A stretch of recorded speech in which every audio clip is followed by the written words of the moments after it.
Bagaimana cara menghadapi dosen killer?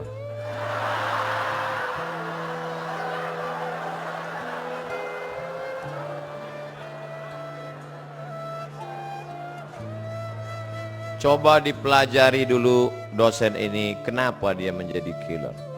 Apakah dia memang bermasalah? Kalau di Amerika, di Eropa, dosen-dosen itu direview, ditinjau ulang. Dia layak tidak berhadapan dengan manusia. Kalau dosen tidak layak berhadapan dengan manusia, banyak laporan, maka dia disuruh berhadapan dengan komputer. Karena kalau orang yang tidak layak berhadapan dengan manusia, dipaksakan juga dua kemungkinan. Kalau tidak dia error, orang lain error. Nah, tapi kadang tidak selamanya salah dosen. Bisa jadi mahasiswa itu. Buktinya dengan mahasiswa yang lain dia tidak error. Dengan Ahmad dia marah, dengan Junaidi dia marah, dengan Abdul Somad dia marah, tapi dengan Aisyah, dengan Fatimah, itu menunjukkan artinya. Tapi ada juga dosen laki-laki, dengan Aisyah dia marah, dengan Fatimah dia marah, dengan Anto dia baik. Wah, ini mengerikan. Ini kalau bahasa Jawanya something wrong. Nah, oleh sebab itu maka kita bicarakan bersama. Di sana ada dewan kehormatan, ada dekan, ada kajur, ada senat, bicarakan. Kalau nggak berani ngomong langsung, buat laporan. Tapi jangan isu, jangan hoax. Betul-betul data dan fakta. Terjadi kekeliruan. Tapi insya Allah dosen-dosen kita baik-baik. Mereka jadi dosen itu kan karena lulus fit and proper test. Ustadz kok tahu? Saya melewati tes itu. Sampai macam-macam tes yang saya lalui. Surat kesehatan dari dokter, dia ragu saya sakit. Surat berkelakuan baik dari Kapoltabes Pekanbaru, saya urus semua. Disangkanya saya PKI. Menyatakan Kapoltabes Pekanbaru menyatakan orang ini tidak terlibat G30 PKI dan tidak teroris. Masa tampang seganteng ini teroris? Bersih semua. Sampai fit and proper test disuruhnya saya putar. Silakan masuk. Saya masuk. Putar kanan. Putar kiri. Habis itu saya heran, ini tes apa? Oh, ternyata Anda tidak cacat. Semua dites, sampai bibir saya pun ditanyanya. Kenapa bibir Anda hitam? Anda merokok ya? Tidak, Pak. Kok bibir Anda hitam? Ya saya hitam, bibirnya hitam. Masa orang hitam bibirnya putih? Apa ada-ada aja. Jadi jangan kalian sangka jadi dosen itu tidak pakai tes. Oh, luar biasa tesnya. Mohon nasihat Ustadz untuk para aktivis kampus yang ketika azan masih tetap rapat. Mana yang lebih baik, menghentikan rapat kemudian sholat atau menunda sholat untuk menyelesaikan rapat? Saya lebih baik meninggalkan jabatan saya daripada meninggalkan panggilan yang lebih utama, panggilan Allah Subhanahu wa Ta'ala. Itu pidato Kapolda Sulawesi Selatan. Bintang di sini, pakai pistol, jatuh dia. Lebih baik, ini panggilan yang paling utama, panggilan Allah SWT. Saya ketemu langsung, luar biasa itu manusia. Manusia-manusia unik yang perlu dibudidayakan. Jarang-jarang orang seperti ini. Kalau ada orang seperti ini, kita doakan, Allahumma katsir amsalahu, jadikan orang seperti ini banyak di atas muka bumi ini, ya Allah. Jadi Pak Ustadz, ikutlah Pak Kapolda itu. Saya tak pernah pacaran, sama macam saya. Dan bingung untuk mencari calon istri, sama. Bagaimana ya Ustadz kriteria calon istri yang baik? Tungkahul mar'atu li arba', perempuan dinikahi karena 4. Pertama, limaliha, sukih, kaya, duitnya banyak, wakeh tenan. Wali jamali, wali hasabiha, keturunan orang baik-baik, bangsawan, bangsa yang hidup di awan. Wali jamaliha, beautiful, sweet, tapi jangan black sweet. Black sweet itu hitam manis. Saya dulu dipesan orang, nanti kalau kau nikah jangan cari hitam manis. Kenapa gitu? Habis manisnya tinggal hitamnya. Yang hitam manis yang tersinggung. Bercanda. Walidiniha, karena agamanya. Kalau kau cari karena cantiknya, cantik akan berubah, hari berganti musim berubah. Dulu cantik bukan main, tapi begitu sudah anak keluar 3, membongkar mesin, hancur. Kalau kau carikan hartanya, dulu karena cincinnya banyak, hari ini dia berubah, harta tak ada lagi, akhirnya kau benci. Kau cari karena sukunya, berapa banyak yang dikeluarkan dari suku, dicopot gelar kehormatan karena melanggar pantangan suku.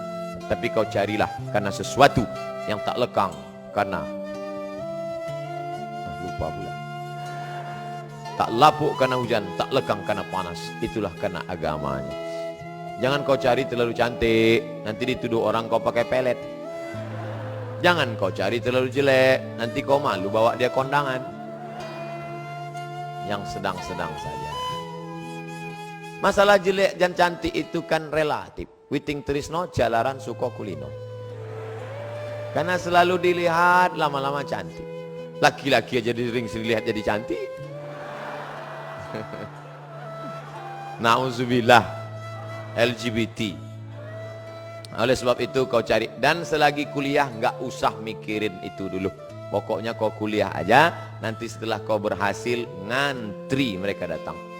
Saya aja yang sudah punya anak, sudah nikah, banyak yang mau jadi yang kedua. Pede sekali Ustaz. Udah komen-komen di FB aja. Pokoknya kau berhasil, jangan pikirkan. Ustaz dulu waktu di Mesir ada pacaran. 4 tahun saya di Mesir nggak pernah pacaran. Wallahi, demi Allah, berani saya bersumpah. Emang nggak pernah. Tanya teman-teman saya yang ada di Surabaya. Ustaz Somad dulu waktu di Mesir pacaran? Enggak. Kenapa? Nggak dapat. Persaingan ketat. Mahasiswa Indonesia 2.400 orang. Yang laki-laki 2.100. Yang perempuan 300. Hitung aja skala berapa itu. Habis semua digarap ketua-ketua persatuan. Kita nggak dapat. Pokoknya sedih lah. Nggak ada apa-apanya ketika cinta bertasbih.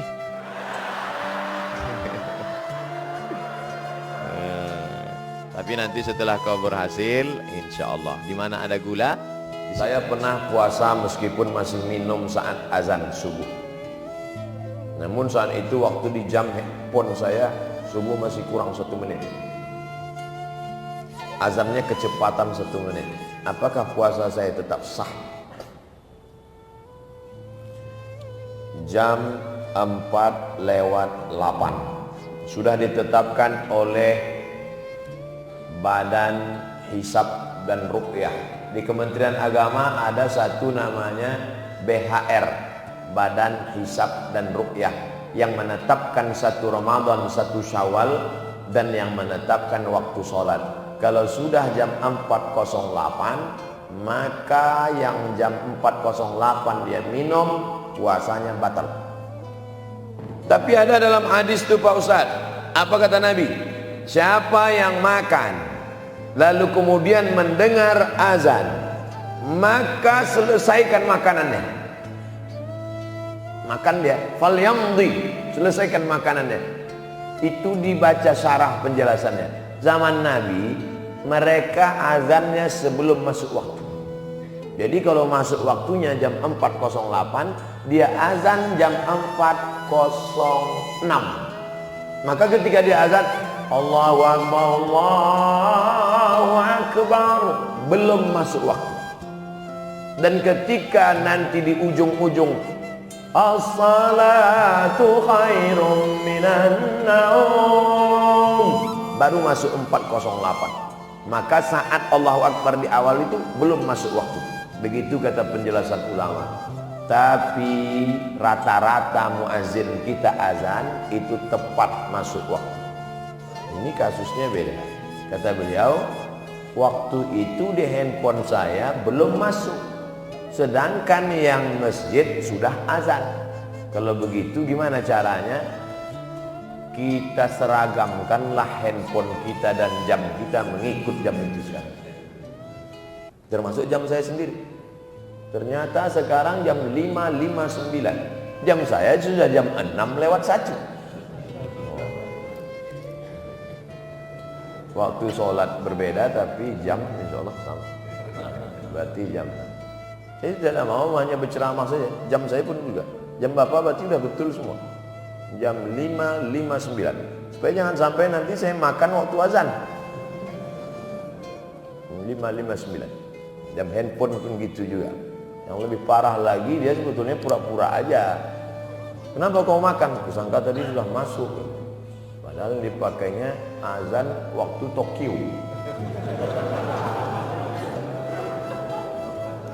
Bagaimana pandangan hukum Islam tentang suntik stem cell dengan menggunakan plasenta bayi? Mohon berikan beberapa hadisnya Pak Ustadz. Organ tubuh manusia haram dan kita tidak boleh berobat dengan sesuatu yang haram. Plasenta bayi, pokoknya anggota tubuh manusia ini kalau diolah sekali lagi maka dia menjadi haram.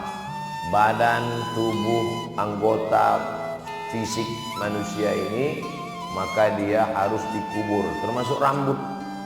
Rambut saudara kita yang tukang-tukang pangkas, rambut yang dijual. Nanti rambut dijual dijadikan sofa. Hanya sekarang begitu sobek anak-anak main pisau, keluar rambut mak lampir. Rambut tak boleh. Haram hukumnya menyambung rambut. Begitu juga dengan orang mati, lalu kemudian organ tubuhnya. Banyak kalau keluarga meninggal dunia dibiarkan di rumah sakit, organ tubuh diolah. Na'udzubillah. Jasad manusia ini mulia, tidak boleh diotak-atik, harus digali, dimakamkan. Tapi kalau yang dari makhluk lain dipakai sama seperti hukum kulit, kalau dia disamak maka dia hukum menjadi boleh. Maka hukum organ tubuh manusia tidak dipakai dalam Islam, karena manusia ini dihormati, dimuliakan. Ustaz Somad mau nanya nih, bahwasanya datang musibah dikarenakan adanya maksiat. Nah, pakai nah ini. Nah, ada, saya bukan ngada-ngada. Bagaimana caranya bisa membubarkan tempat hiburan malam? Karena saya yakin di tempat seperti ini adalah pusatnya maksiat. Semua hiburan malam mesti ada izin dari Majelis Ulama Indonesia, tokoh adat, tokoh masyarakat, dan disetujui oleh Polsek. Setuju? Jadi siapa yang mau buat hiburan malam nikah anaknya, dia ngurus surat 3. Pertama rekom dari MUI. Pak Ketua MUI kecamatan, ya nanti malam mau pesta anak saya. Kata MUI, apa hiburannya? Ada keyboard tunggal. Lagunya apa? Ini lagunya. Ini pulang-pulang berbadan 2. Jangan. Terobah sama selawat. Setelah MUI setuju, datang ke tokoh adat Sunda. Ini Pak tokoh adat. Apa lagunya? Ini lagu. Buat satu lagu adat. Lagu adat yang mengingatkan supaya kita tetap menjaga adat sopan santun. Oke, tambah lagu religi satu, lagu adat. Datang ke Polsek. Pak Polsek, oke, setuju. Jam 10 tutup. Bisa apa nggak bisa? Bisa. Jangan suruh saya datang ceramah ke situ. Nanti mereka sudah mabuk, baru datang saya, Assalamualaikum. Nggak bisa. Ini amar ma'ruf nahi mungkar ini bukan cuma tugas ustadz, tapi tugas kita bersama.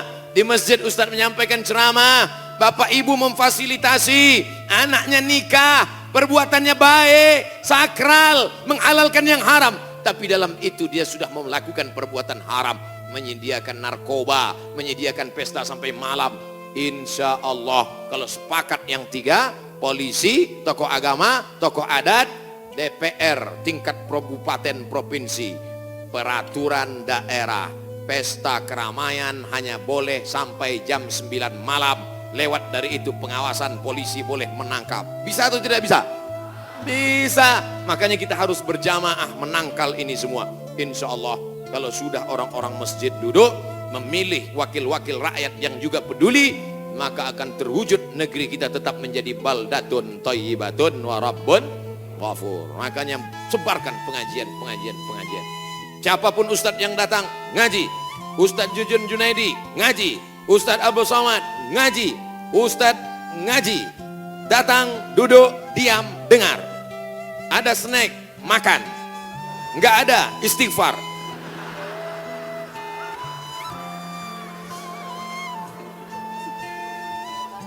Ustadz Somad, saya manusia banyak dosa, tidak sholat Jumat. Kenapa nggak sholat Jumat? Man tarakal jumu'ata salasa marratin.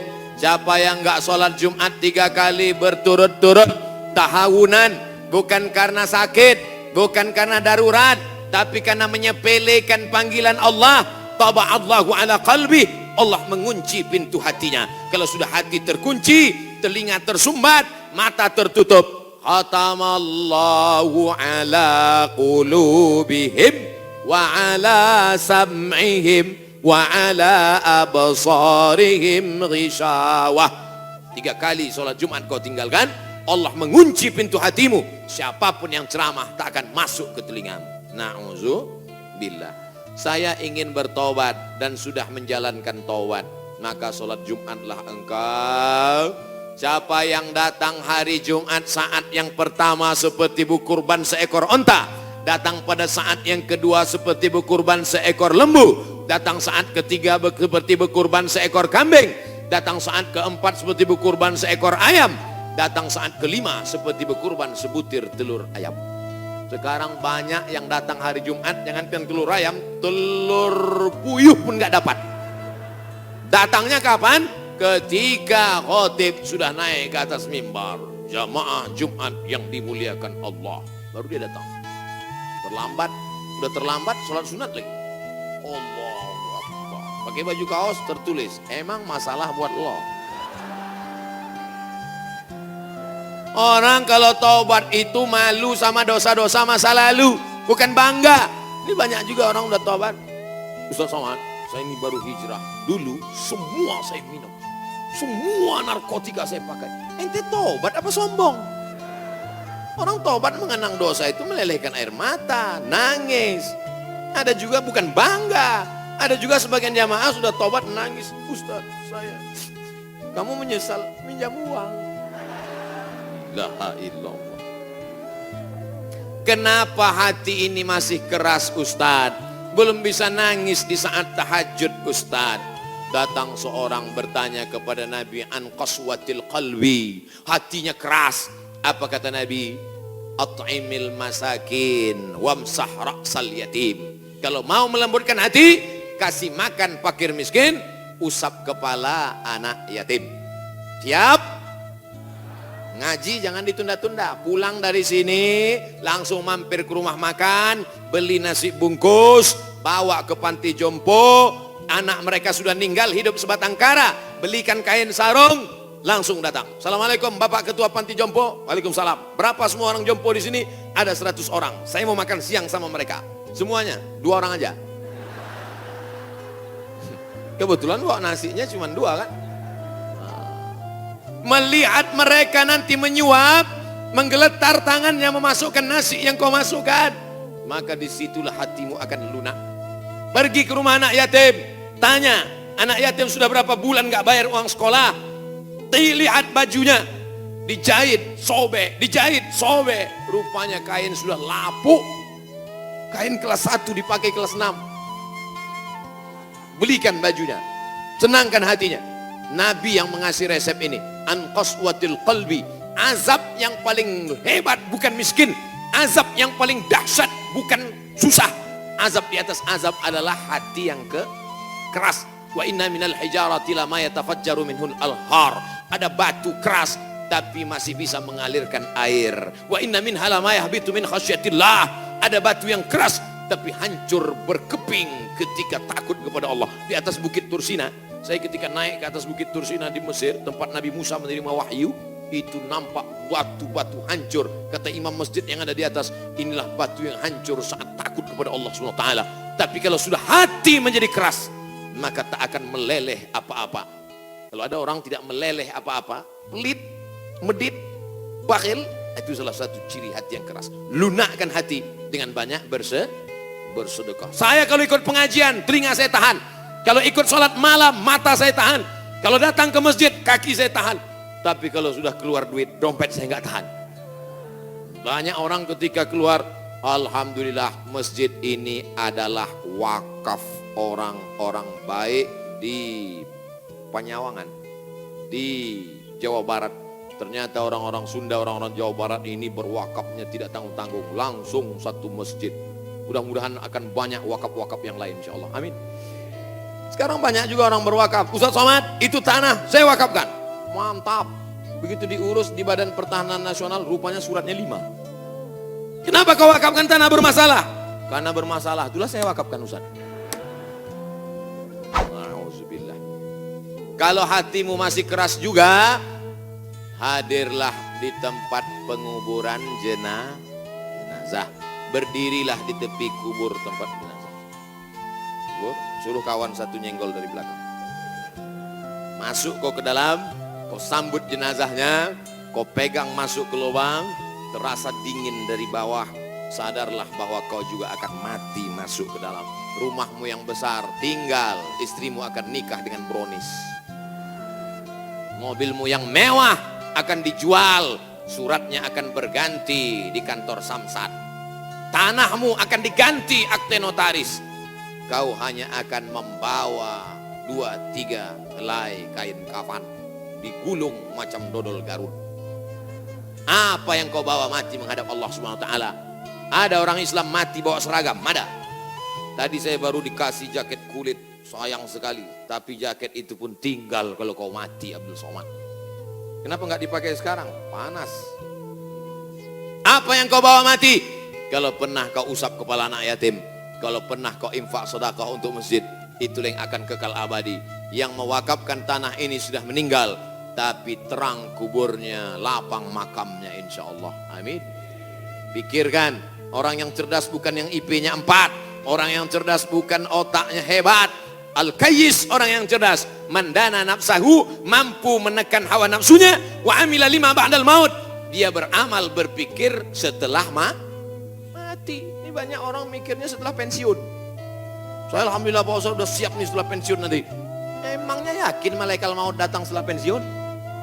Banyak malaikat maut datang sebelum pensiun. Pikir baik-baik. Pikir itu pelita hati. Lama berpikir sakit hati.